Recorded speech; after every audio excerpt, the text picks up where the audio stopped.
In this video, we'll work through the process of deciding what to grow in your garden.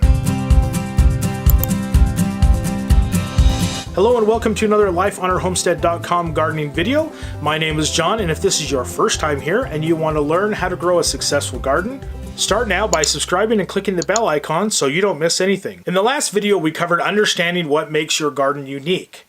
Now comes the fun part in deciding what to grow. From research, you know your growing days and soil conditions and sun exposure.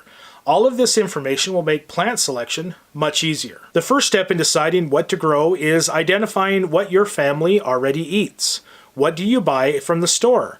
What items do you enjoy buying fresh at the farmer's market? If your cucumbers go bad because you never eat them, then growing several bushels a year will not change that. So the first step in planning your garden around your family eating habits. That being said, it's always fun to experiment with something new each year and see if it becomes a family favorite. The next step in deciding what to grow is identifying if you plan on consuming the vegetables fresh from the garden or preserving them for the winter months, or in some cases both. This decision will help you decide on what cultivars or varieties of plants you select and what quantity. Some cultivars are good for eating fresh, while some are good for canning. Cucumbers, for example, have varieties that are best for pickling, and others that are better be consumed fresh from the garden, say in a salad. Tomatoes are also the same. The tomatoes you preserve work best to be uniform and medium in size. However, if you want that prize BLT or summer barbecue tomato, a larger slicing tomato is best. The next step in deciding what to grow is compile an ingredient list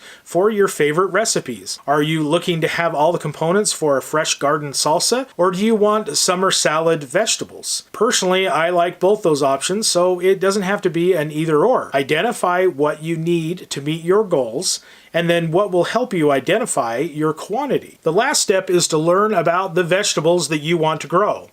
What are the growing requirements? Can you grow them in your environment? From previous videos, we gathered the data. Now we need to apply it to the plants that we want to grow. In the next two videos, we will look at how to research plants and read the seed packets. So now you have some homework to do.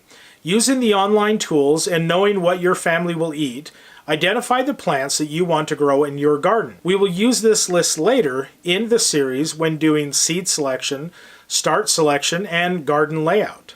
If you want to learn more about how to grow a successful garden, start now by hitting the subscribe icon so you don't miss anything.